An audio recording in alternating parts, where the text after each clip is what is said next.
High viewers, doctors kitchen and ব্লগসের আজকের এপিসোডে আপনাদের সবাইকে স্বাগত জানাচ্ছি। আপনাদের সাথে আছি আমি অধ্যাপক ডক্টর নাজনীন নাহার, ক্যান্সার রোগ নির্ণয় বিশেষজ্ঞ। বন্ধুরা, আশা করি আপনারা সবাই খুব খুব ভালো আছেন। আপনাদের সামনে এই শুক্রবারের সকালে একটি খাসির মাংসের রেসিপি নিয়ে এসেছি। বন্ধুরা, দেখুন কিভাবে আমি এই খাসিটা রান্না করি। এখানে বন্ধুরা আমি 2 কেজি পরিমাণ খাসির মাংস আছে। এখানে কিছুই প্রথমে আমি দিব না, আজকে একটু অন্যভাবে আমি খাসিটা রান্না করব। লবণ, হলুদ এবং সামান্য একটু মরিচ।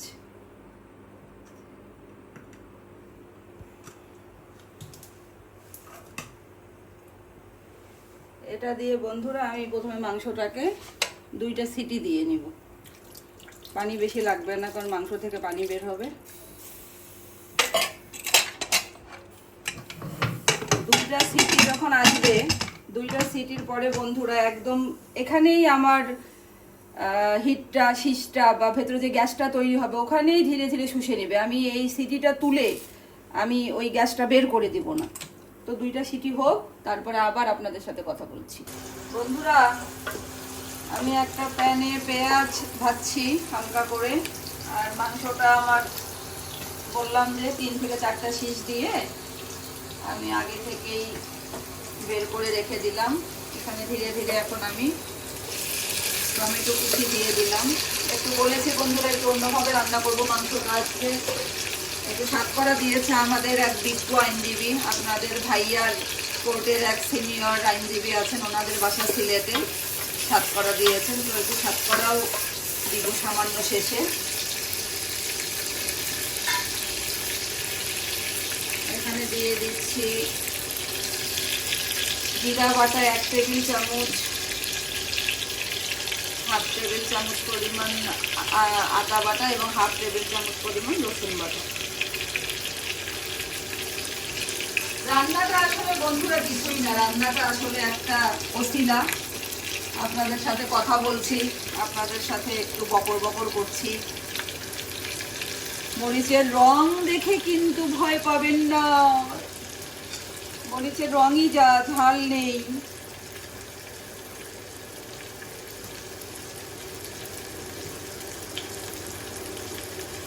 আপনাদের ভাইয়া গেল নামাজে, আমি রান্নাটা একটু দমে রেখে নামাজে যাব, গোসল করব, অনেক কাজ। শুক্রবারে গিয়ে আর এইসব হয় ফ্যাশন মারলে? হ্যাঁ,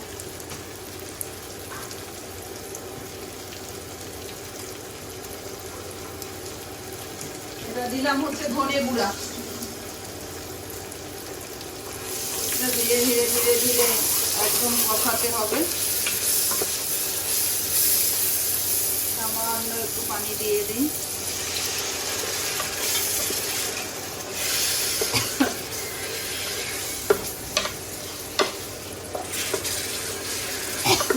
আমাদের মেডিকেল কলেজে কালচারাল প্রোগ্রাম শুরু হচ্ছে, পিকনিক, গেম, ইনডোর গেমের আবার আমি সভাপতি।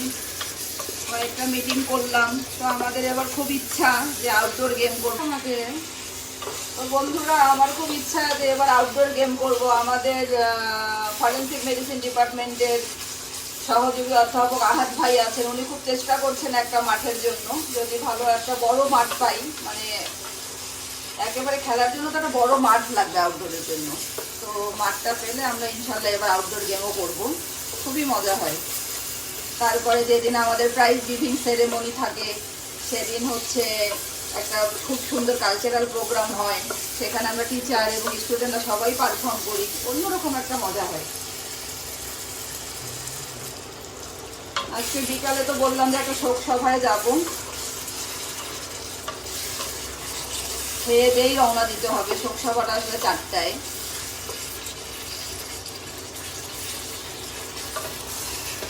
তো বন্ধুরা, এটা একটু কষানো হোক, আপনাদের সাথে একটু গল্প করি, একটা গান গাই 2 লাইন। সে গান যেন আমায় ব্যাকুল করে দেয়, সে সুর যেন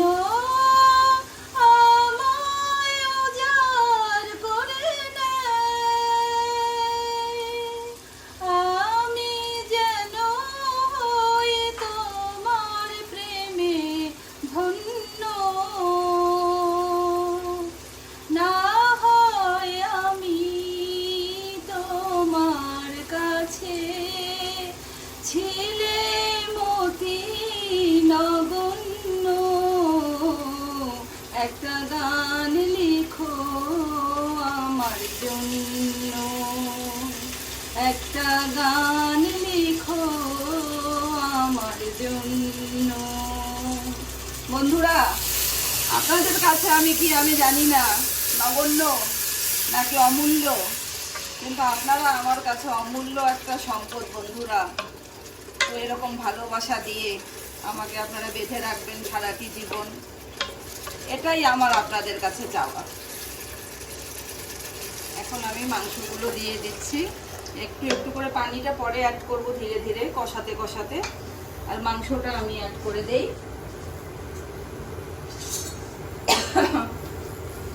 এদিকে আবার ভাত উঠাই দিয়ে ঘর মুছতে গেছে নপে যান। পানিটা আমি একবারই দেবো না, সব পানি কিছু কিছু দেব আর একটু একটু করে কষাবো। মাংস 70% ডান হয়েই গেছে।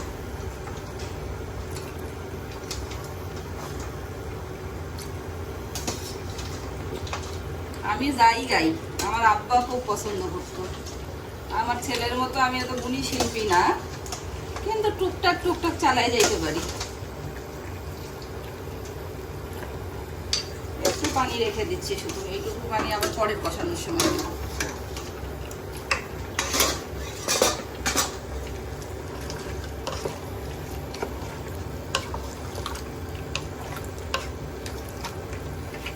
হেভি হবে আজকের রান্না, হেভি জমিয়ে খাওয়া হবে। আপনারাও নিশ্চয়ই সবাই রান্না করছেন আজকে, ভাইয়াদেরকে নিয়ে বাচ্চাদেরকে নিয়ে সবাই খাবার এনজয় করুন। ওটাতে একটু ঢাকনা দেই।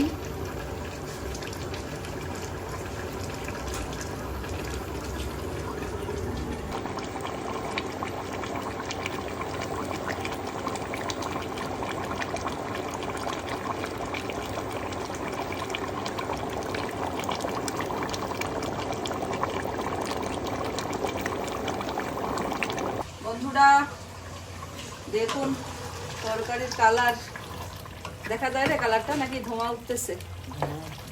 একটু কষাচ্ছি, দেখা যায় একটু একটু। এভাবে করে আস্তে আস্তে একটু কষাই, কষাতে কষাতে পানিটুকু দিয়ে কষাতে থাকি।